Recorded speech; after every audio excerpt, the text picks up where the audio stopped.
Enjoy it. That's the point of it.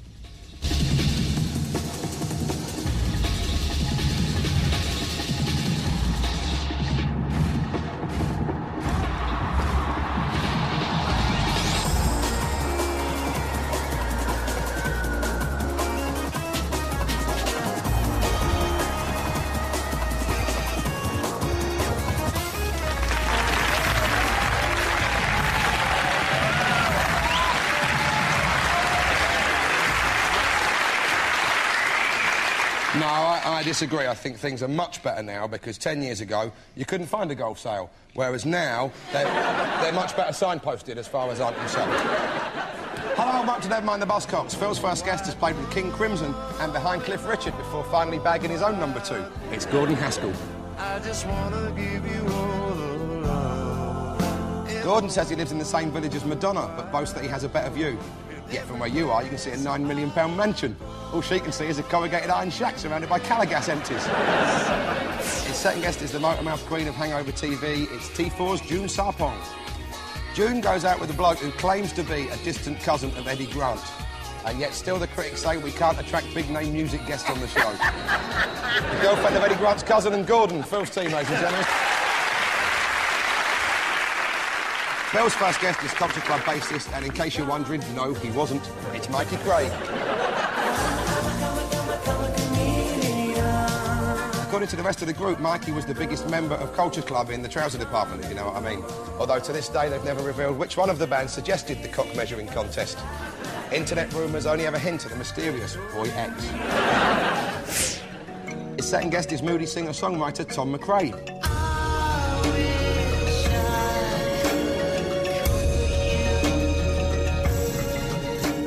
Tom has become known as an outspoken critic of modern culture and recently said every aspect of our society has now been reduced to a competition. Sadly, the answer was actually B, a marmoset. So Chris Tarrant ripped up his cheque for 16 grand. Tom and Mikey, Bill's team, ladies and gentlemen. We'll kick off with band names for Phil, June and Gordon. Here's stupidly coiffured synthesizer geeks, the Thompson Twins, with You Take Me Up. You take me up. Take me up to a higher ground. Take me up so high.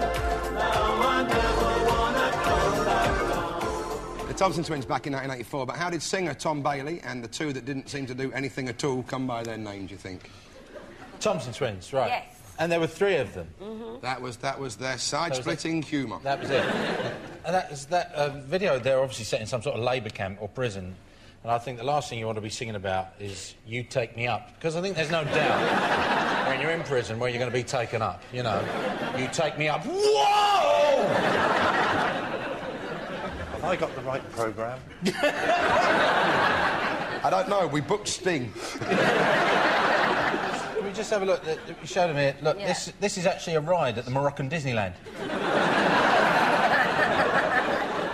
I decided that they were into holidays, you see, and that's what that was. That was one of the earlier Thompson's holidays. Oh? And if you look, there's a shot where they're all eating beans. It's an all-inclusive holiday. Tea, beans and a wink. Look at her there. Look at that. And behind her, one of the village people on a day off. The weird thing is, that's the Indian on his day off. In the video, the Thompson Twins, obviously from the 80s, they're trying to somehow portray suffering. And if I just... There's a bit where the bloke in the band gets roughed up. Look, the policeman comes along, there, and I'm going to give you the shoving of your life. You go over there. Can you play that bit again? Because to be fair to him, I just glanced up at it, and it did look like the guard might have mistaken him for Mick Hucknall, so that seems like a good thing. Oh, yeah. Get out of it, Simply Red, get out of it! Why are they called the Thompson Twins? I think Miss Sarpong knows, actually. Yeah, they're named after a character from the Tintin commercial. You're Comic. quite right, Jude. The answer is that the band named themselves after characters in the Tintin stories. Thompson and Thompson were a pair of identical detectives who could only be distinguished from each other by the style of their moustaches, much like the cheeky girls. 2 points, well done. The Thompson Twins track list included the titles Queer, Hold Me Now, Lay Your Hands on Me, You Take Me Up, Into the Gap and Come Inside. which, by a curious coincidence, all feature on the to-do list on Boy George's fridge. Bill, Tom and Mikey, it's the Hibernian drone of 21st century teen angst for you. It's Idlewild with Live in a Hiding Place. You're full of facts, but not things that could add up to words. Think about meaning more as an afterword. And you're full of facts, but not things that could add up to words. Idlewild with their recent hit Live in a Hiding Place, but how did the Scots outfit come by their name? It's a very tough one. I think this guy is so clearly bored by his own video, he's actually playing scale X-Tricks there. That's not a microphone, he's trying to beat the band, lap record there. He's licking the bottom of a 9-iron. Yeah. Well, do you think that's golf porn? You couldn't find golf porn 10 years ago, but now... Very well signposted. They tried to find something that had slightly less personality than him to put next to him, so he looked charismatic, and they could only come up with a banister. That was the It looks like one of those old episodes of Star Trek, you know, where they sort of beam down and it's the Wild West. I love this bit because there's the Klingon warship disengages its cloaking device as a golf cart. Look, what's this? Here it goes. Disengage! But it's a golf cart! I'm sorry, Commander, I'm new. What happened was Dolly Parton's got her own theme park, but She has, she was wise enough to become hugely famous beforehand. They got bad advice, leapt in straight away before anyone knew who they were, started their own theme land, and it's gone horribly wrong for them, and he's quite pissed off. They're just not happy to be in their own video at all, and the directors obviously said to them, right, we want you to take your hats off, and only one of them's gone with it. OK, right, take your hat off, lads, everyone. No, I'm not bothered, no. It's stupid now. He's also the only one still left in black and white, look. They've all, like, I think they're Scottish, but like all Scottish people hit by a ray of sun, they suddenly look like the rest of us, so... Idlewild. Idlewild. I think it's possibly, knowing an indie band, it's probably the title of a film or book. An airport.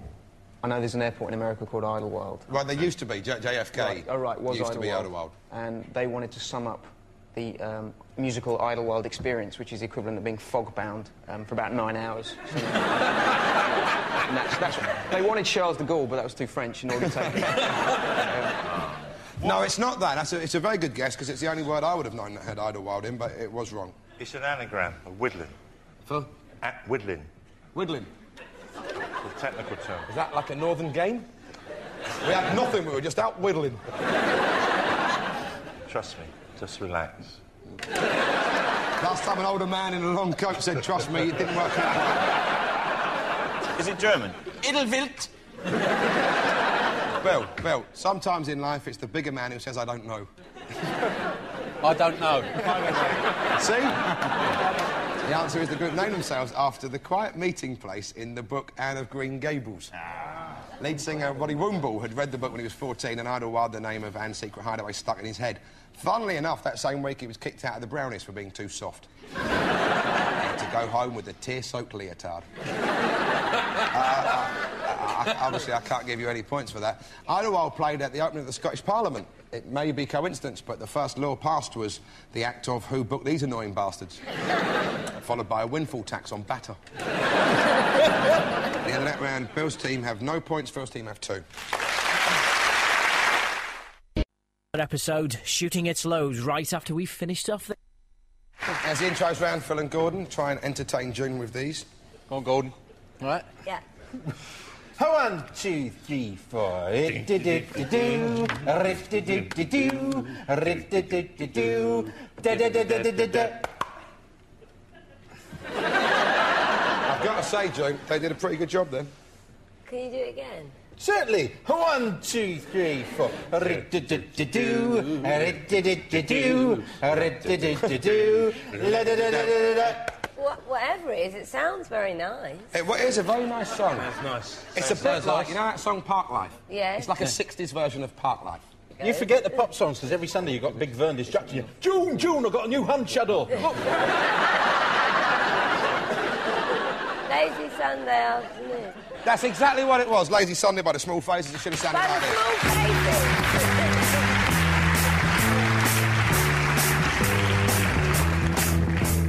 Wouldn't it be nice To get on with me neighbours. Yeah. Fort life.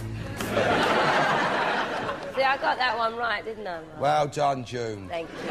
You have to learn, kid, because how old are you? About 25. 25. Do you have to learn what the kids like? Do you have to sort of say ace and triff? Luckily, I've got a 12-year-old sister. Oh, OK. So Yeah. what are the cool phrases that we could throw in on this show? Well done, June. All right, then. OK, what's the next one?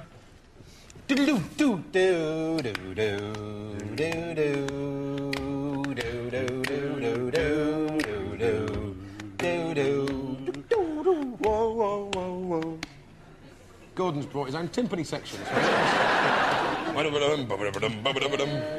He's like, oh, that was a cracking picnic. That was about a nice weekend in June.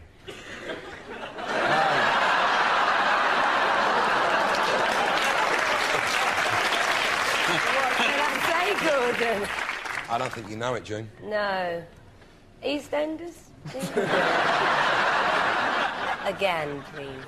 Whoa, whoa, whoa, whoa, whoa. Oh, that sounded like a jazz thing. Whoa, whoa, whoa. Like a mute. Let's do Tiger Rag at some point, see if anyone gets it. Do it when I'm on, because then I'll get it. Right, let's have a go. Yeah,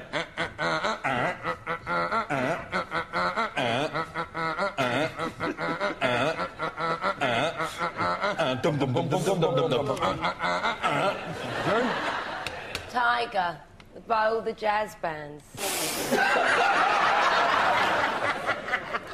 It's called Tiger Rag. Yeah, one word away. Tiger Rag, and all the jazz bands do it. Name one. Fats Domino and his band. Domino? Domino. No. Dizzy Gillespie and his band. Tiger Rag is the leading sanitary product in India. Anyway, it was actually Don't Turn Around by Aswad, and it should have sounded like this. Sound nothing like Well, it. don't have a go at me. Have a go at them.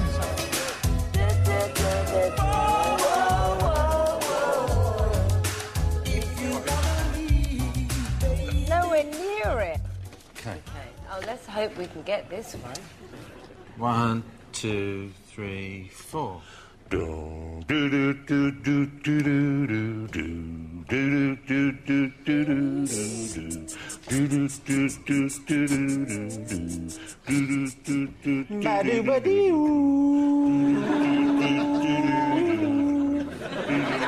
know that one. Doctor Who thing.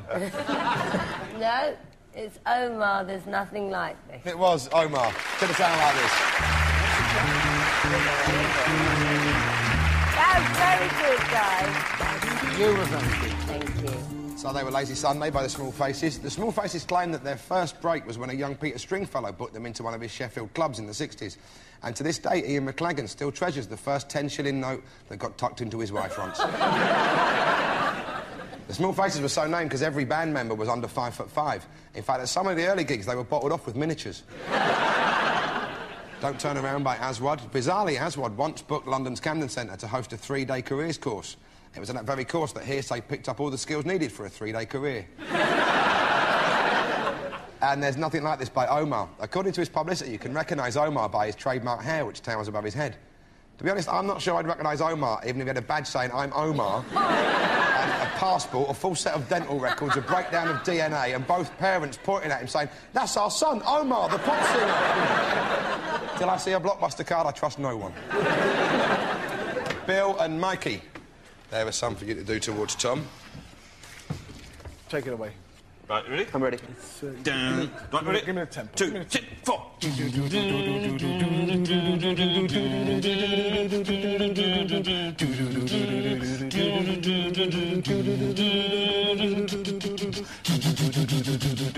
It's not Idlewild, is it? No. It's loud guitar. Here we go. That's me. I'm playing all the shapes. Yeah, OK. See? Right. So, that's, Right. that's a cabbage shape and a little hat shape. Right.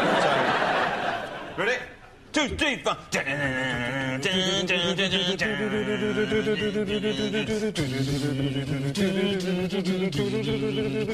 Phil, to me, you look like you're fingering a giraffe, and I don't like it.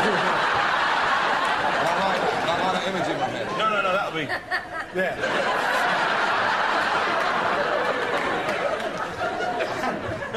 Have I just mimed fingering a giraffe? Yeah. Not only that, but you corrected me. I haven't got a clue. It's The Rock Show. Blink 182. Should have sounded like this. They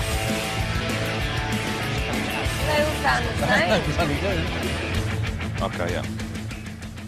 Right. OK, so this intro, bears no relation to the song at all. All right? So you won't get it. So we'll have to cheat. It starts like this. It goes... It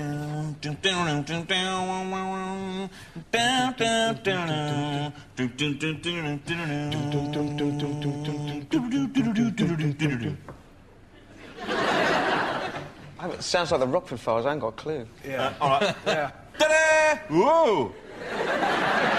Right, OK. That's a bit of a clue. And then, phoom, bunch of flowers. Woo! All right. This is a clue, right? Ho, ho, ho. Yeah. Right. It's magic. Yeah. You're quite right, Tom. After all that cheating, it was Magic by Pilot. It should have sounded like this.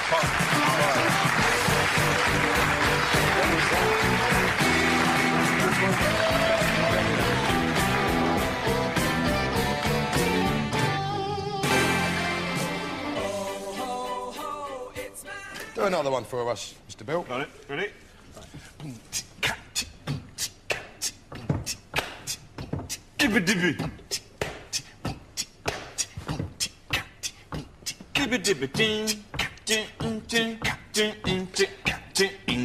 Rule Britannia. That's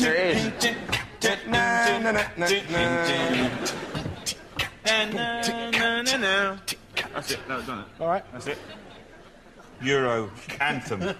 Lighters in the air. Yeah. Ooh. And the name of the band is Yeah. the Latin for work. And that's a clue, is it? Yep. Do you hear it again? No, are you mental? No, we don't want to hear it again, and I don't think Tom knows it, and I think June knows it. I know the song, I don't know who's by. We're looking for the title of the song. La, la, la, la, la, la. Yes, June, it's called La La La La La. La, la, la, la, la, It was Live is Life by Opus. It should have sounded like this. Live? You said La La La La. I said la, la, la, la, la. Oh, no.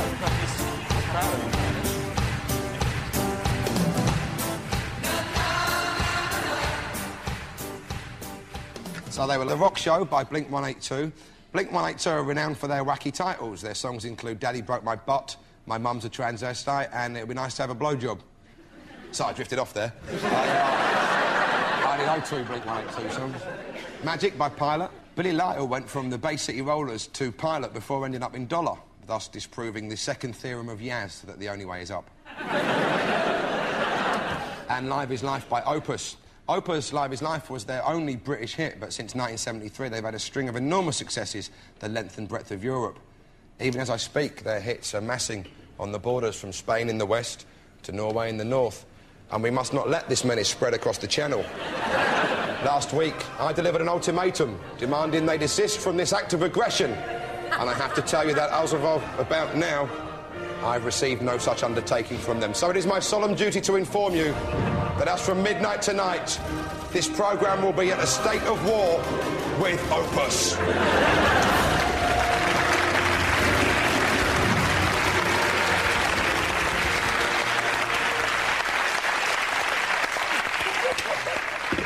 I'm only kidding. I know it actually annoys some people, but I really enjoy that. Live is Life. I say I enjoy it, I tolerate it. I say tolerate. What I do when I hear it is I put on my barbed wire thong inside out before playing Barefoot Twister on a bed of hot coals while Anne Widdecombe pogos up and down on the small of my back, almost dislodging the hornet's nest attached to my sugar-coated testicles. And John O'Coleman's radio show is piped directly into my brain as he plays a 24-hour marathon of the Cheeky song over and over again. Then I gorge myself on Piccalilli, which I'm not overly fond of. And some mention of Claire Sweeney along the way. Well, to be fair, one of them, do you remember, was in the lineup. Very nice fella. At the end of that round, Bill's team have a point and Phil's team have 4. Next up is the ID parade for Phil's team. It's back to 1978 with Rocky Sharp and the replays for you.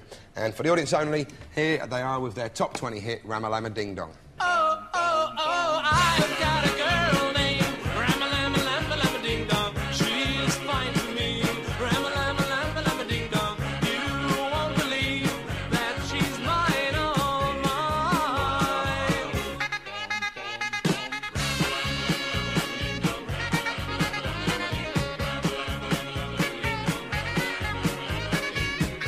Rocky Sharp and the replays there, but which of our lineup is vocalist Johnny Studd, these days known as Jan Pachadwi?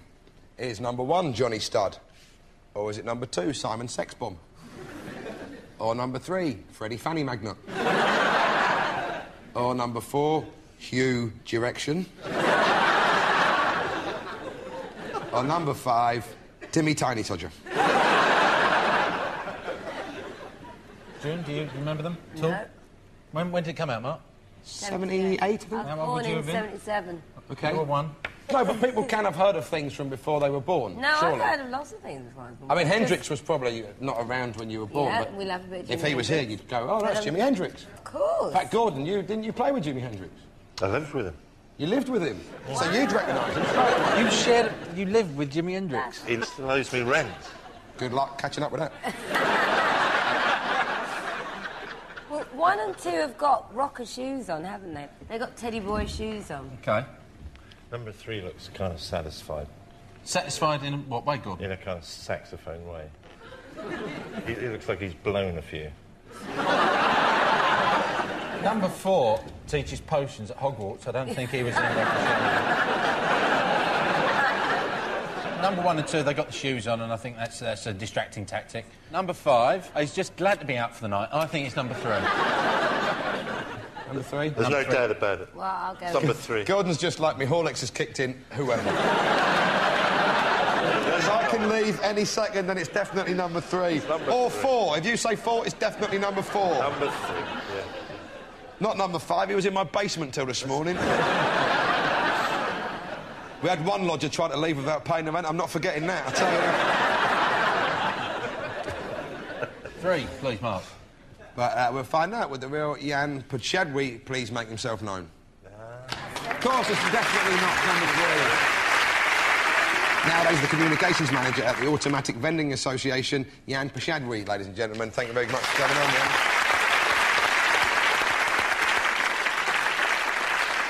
Bill, Tom and Mikey, it's the hairy anarchy of early 90s indie for you, and for the audience only, here's the Senseless Things with Easy to Smile.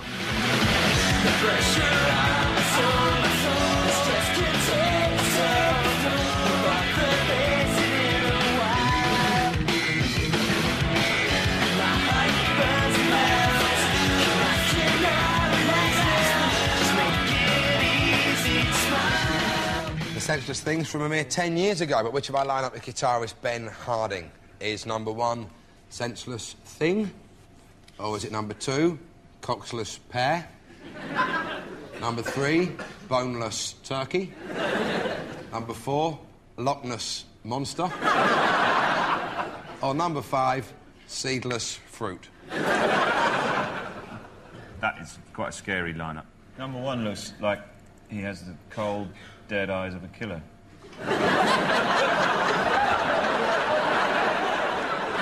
I don't think so now. Number 4 is Howard Stern or Brian May. So anyone with long hair, Charles the First. Yeah. Is that Number 4's got the smug look of, I've just nicked a stereo. right? Hasn't he? Number 2 is Trigger from Only Fools and Horses. What, Trig? He's got the best shoes on number 2. Yeah. Definitely. Number 5 is someone who does the surveys in the street. Excuse me. Because I always say don't know to those things. Oh, when they say, have you got time to do a survey? You say, I Yeah, don't know. so I don't know. That's quite a good one, actually, Yeah. isn't it? I never get asked those things, because they look at me and they go, this bloke's opinions are worthless. I know how they feel, Bill. Number 4, then. You think number 4? Well, Mikey, why do you think not? Do you think he's not got the rock star cred of the Senseless Things? Yeah, he looks too obvious. Because, of course, he's come hot from fighting Cromwell.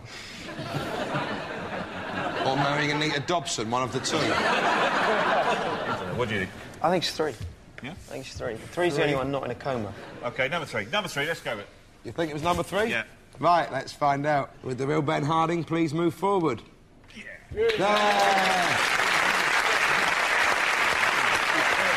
These days, a press officer would help the ages. Ben Harding, ladies and gentlemen.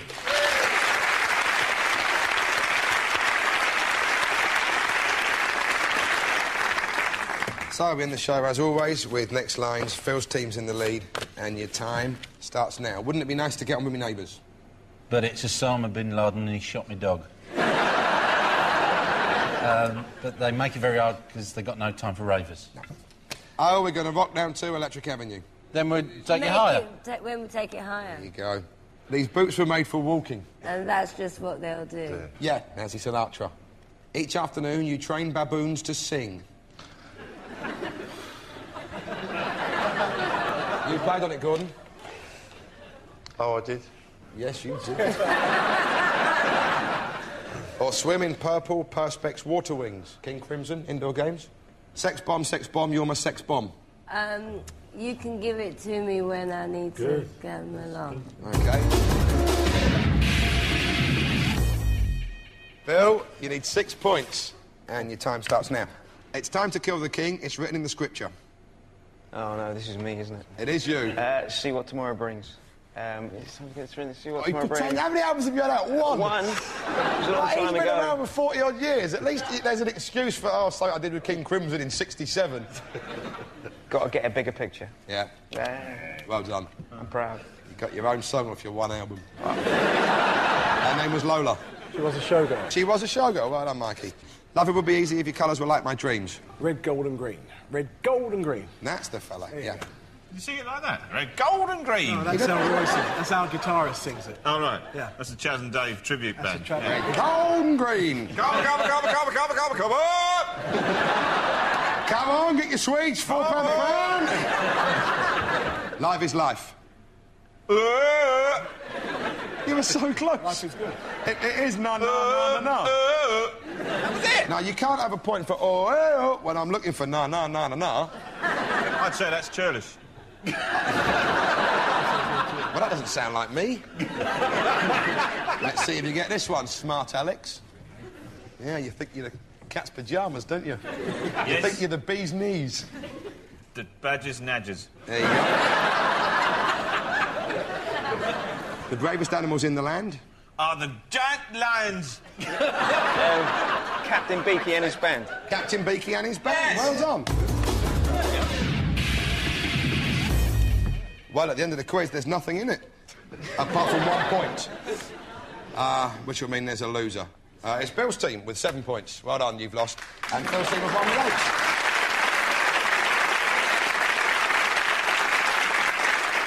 So, thanks to Phil, June and Gordon, Bill, Tom and Mikey. This has been Never Mind the Buzzcocks. I've been Mark Lamar. And remember, if you've enjoyed our show, tell others. If you haven't, shut your face.